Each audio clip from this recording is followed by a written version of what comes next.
అమ్మ నేను ఆఫీస్కి వెళ్ళొస్తానన్నాడు రణవీర్. జాగ్రత్తగా వెళ్ళురా అన్నారు రమ్య, రణవీర్ అమ్మగారు. అలాగే అమ్మా, నాన్నకి చెప్పు బై అనేసి కారు తీసుకుని ఆఫీస్కి స్టార్ట్ అవుతాడు.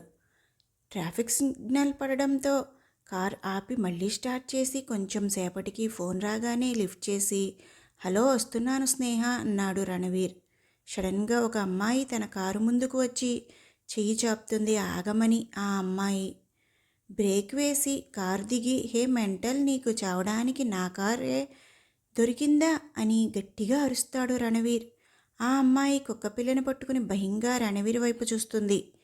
అడిగితే మాట్లాడవేంటి మొగదానివా అని అడుగుతాడు రణవీర్ కోపంగా. అప్పుడే ఇంకో అమ్మాయి వచ్చి సారీ సార్, తను ఆ కుక్కపిల్ల కోసం వచ్చింది, చావడానికి కాదు అంది. అప్పుడు కుక్కపిల్లని చూసి ఓ మరి తను చెప్పవచ్చు కదా అన్నాడు రణవీర్. అయ్యో సారీ అండి, తనకి మాటలు రావు అంది ఆ అమ్మాయి. సారీ నాకు తెలియక చాలా కోపడ్డాను మీ మీద, వెరీ సారీ అన్నాడు రణవీర్. ఇట్స్ ఓకే అండి, మీరు ఎందుకు ఇక్కడ నిలబడి ఉన్నారు అస్సలు అని అడుగుతాడు రణవీర్. అదా, టైర్ పంచర్ అయింది అంది ఆ అమ్మాయి. నేను డ్రాప్ చేస్తాను రండి అన్నాడు రణవీర్ కుక్కపిల్ల ఎత్తుకుని ఉన్న అమ్మాయి వైపు నవ్వుతూ. ఆ అమ్మాయి ఇలా పెడుతుంది ఫేస్ని. థ్యాంక్స్ అండి అని ముగ్గురు కారెక్కి స్టార్ట్ అవుతారు. మీ పేరు చెప్పలేదు అని అడుగుతాడు ఆ అమ్మాయిని రణవీర్. మరి మీ ఇద్దరి పేర్లు అన్నాడు. నా పేరు స్నేహ, రణన్య అంది స్నేహ. నైస్ నేమ్స్ అన్నాడు రణన్ వైపు చూస్తూ. పాపం రణన్య ఏమో మనసులో వీడు ఏంటి మరి నన్ను తినేసేలా చూస్తున్నాడు అనుకుంటుంది.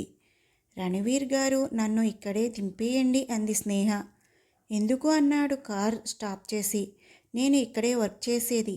రణన్య నీ కోసం ఏం అనుకోకపోతే తనని ఆర్ఆర్ ఇండస్ట్రీస్ ఆఫీస్ దగ్గర వదిలేయండి అంది స్నేహ. సరే స్నేహ అన్నాడు రణవీర్.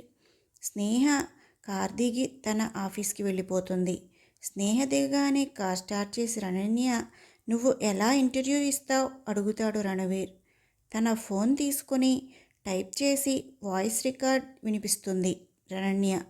మాటలు వస్తేనే జాబ్ చెయ్యాలని ఏమీ లేదు అండి, నేను ఫోన్లో టైప్ చేసి వాళ్ళకు వాయిస్ రికార్డ్ వినిపిస్తాను. వావ్ గ్రేట్ అండి మీరు. కార్ హాస్పిటల్ దగ్గర ఆపి నవ్వుతూ రికార్డు వినిపిస్తుంది. థ్యాంక్స్ హాస్పిటల్కి తీసుకొచ్చినందుకు అని. హాహా అని మనసులో అబ్బా ఏం నవ్వావో, అసలు చూడలేదు నీలాంటి అమ్మాయిని నేను అనుకుని వెళ్దామా హాస్పిటల్కి అన్నాడు రణవీర్. సరే అంది రణన్య. హాస్పిటల్లోకి వెళ్ళి ఆ చిన్ని డాక్కి ట్రీట్మెంట్ ఇప్పించి ఇద్దరూ ఆఫీస్కి స్టార్ట్ అవుతారు. కార్ని స్టాప్ చేసి పద లోపలికి అన్నాడు రణవీర్. మీకు ఇక్కడ ఏం పని అన్నట్టు చూస్తుంది రణన్య.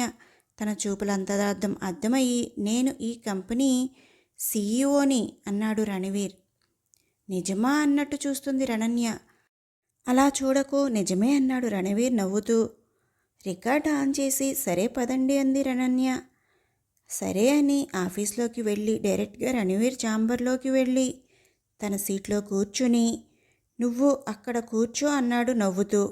సరే అని కూర్చుంది రణన్య. తన మేనేజర్కి కాల్ చేసి కాశీగారు ఇంటర్వ్యూకి వచ్చిన వాళ్ళన్నీ ఇంటికి వెళ్ళిపోమని చెప్పండి అన్నాడు రణవీర్. మీరు ఇంటర్వ్యూ ఇంకా చేయలేదు కదా సార్ అన్నాడు కాశీ. ఒకరిని అపాయింట్ అన్నాడు రణవీర్. అలాగే సార్ కాశీ అనగానే కాల్ కట్ చేసి రణన్య వైపు చూస్తాడు.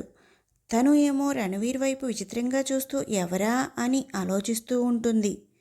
ఏంటి అది, ఎవరు అని ఆలోచిస్తూ ఉన్నావా అన్నారు రణవీర్. అవును అని తల ఊపుతుంది రణన్య. నువ్వే అన్నాడు రణవీర్ రికార్డ్ చేసి. థ్యాంక్ యూ సార్ మరియు ఆనందంగా నవ్వుతూ.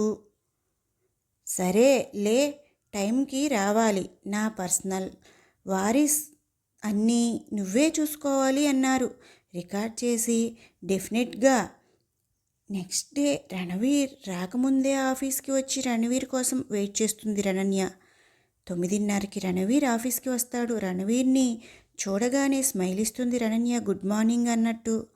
వెరీ గుడ్ మార్నింగ్ అన్నాడు రణవీర్ తన చైర్లో కూర్చొని. రణవీర్ మాట్లాడకముందే అన్ని విషయాలు తన ఫోన్ రికార్డ్ చేసింది వినిపిస్తుంది రణన్య. రణన్య అన్ని వర్క్స్ చాలా వేగంగా పూర్తి చేసేది. అసలు రణవీర్ ఏం వర్క్ చేసేవాడు కాదు. ఏమైనా మీటింగ్ ఉన్నా కూడా అన్నీ రణన్యే చూసుకునేది. జస్ట్ రణవీర్ స్పీచ్ ఒక్కటే ఇచ్చేవాడు. రోజులు ఇలానే కొనసాగేది. రోజులు చాలా వేగంగా వెళ్తున్నాయి. రణవీర్ తన మనసులోని మాట చెప్పాడు. అందుకు రణన్య ఒప్పుకుంది. ముందుగానే రణన్య ఫ్యామిలీతో రణవీర్ మాట్లాడి ఉండడంతో రణన్య పెళ్లికి ఒప్పుకుంటారు. రణవీర్ ఫ్యామిలీ కూడా ఒప్పుకోవడంతో ఆ తాళి కట్టే రోజు బాబు తాళికట్టు నాయనా అన్నారు పంతులు గారు. తాళి తీసుకుని రణన్య మెడలో కట్టి తన నుదుటిన కిస్ చేసి నిన్ను నా జీవితాంతం హ్యాపీగా చూసుకుంటాను బుజ్జులు అన్నాడు రణవీర్. ఏడుస్తూ రణవీర్ నుదుటిన కిస్ చేస్తుంది రణన్య. కొన్నాళ్ల తరువాత రణన్యలకి ఒక అందమైన పాప పుట్టింది. ఆమె పేరు రాధ. 7 సంవత్సరాల రాధ రణన్యలకు తన అల్లరితో చుక్కలు చూపిస్తూ ఉంటుంది. కానీ అమ్మా నాన్నలు అంటే ప్రేమ రాధకి. తనకి ఒకటే బాధ, రణన్య ఎప్పుడూ తనని పేరు పెట్టి పిలవలేదు అని సోఫాలో కూర్చుని ఆలోచిస్తూ ఉంటుంది రాధ. అప్పుడే రూమ్ నుంచి హాల్లోకి వచ్చిన రణవీర్కి రాధ మరి అంత ఆలోచిస్తూ కనిపించడంతో రాధ పక్కన కూర్చుని ఏమైంది బంగారం, ఎందుకు అంత ఆలోచిస్తున్నావు అడుగుతాడు రణవీర్. అమ్మ గురించి నాన్న అంది రాధ. అమ్మ గురించి అని ఏం ఆలోచిస్తూ ఉన్నావు బంగారం అన్నాడు రణవీర్. అమ్మ నువ్వు ఇలారా, నిన్నే నేను అడగాలి అంది రాధ. కిచెన్లో పని వదిలేసి రాధ పక్కన కూర్చుని ఏంటో చెప్పు అన్నట్టు చూస్తుంది రణన్య. అమ్మా నువ్వు ఎందుకు నాతో మాట్లాడవు, ఇంకా నన్ను పేరు పెట్టి కూడా ఎందుకు పిలవవు అని అడుగుతుంది రాధ. ఆ మాట వినగానే రణన్య మనస్సు బాధపడి మౌనంగా ఉండిపోతుంది ఏడుస్తూ. రణవీర్ నవ్వుతూ బంగారం అమ్మకి ఆ దేవుడు మాట్లాడకుండా చేశాడు, అందుకేరా నీతో మాట్లాడకుండా సైగలు చేసేది అమ్మ అన్నాడు. ఎందుకు నా అమ్మకే అలా చేశాడు ఆ దేవుడు, ఈ క్షణం నుండి ఆ దేవుడు అంటే నాకు ఇష్టం లేదు అంది రాధ గట్టిగా. రాధ మాటలు విని రణవీర్ వైపు చూసి ఏవో సైగలు చేస్తుంది. ఆ సైగలు అర్థం అయ్యి బాబీ అలా అనకూడదు, దేవుడు కూడా మంచివాడే అన్నాడు రణవీర్. రణన్య అవును అన్నట్టు తల ఊపుతుంది. సరే సరే అని అమ్మా వెరీ సారీ, నిన్ను అలా అడిగి నిన్ను బాధ పెట్టాను అంది రాధ వల్ల అమ్మని హత్తుకుని. తన పాప నీ ప్రేమతో హత్తుకుని రాధ నుదుటిన కిస్ చేస్తుంది రణన్య.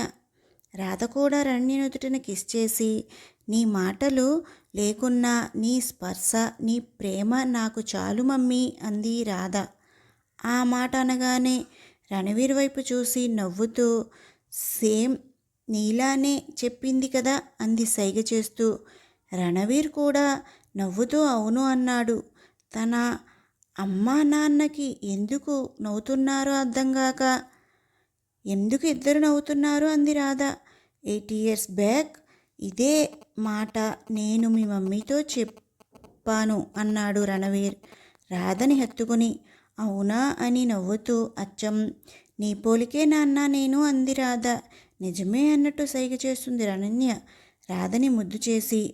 అలా ముగ్గురు హ్యాపీ తమ లైఫ్ లీడ్ చేస్తారు. ఈ కథ మీకు నచ్చినట్టయితే లైక్ చేయండి, షేర్ చేయండి, సబ్స్క్రైబ్ చేయండి.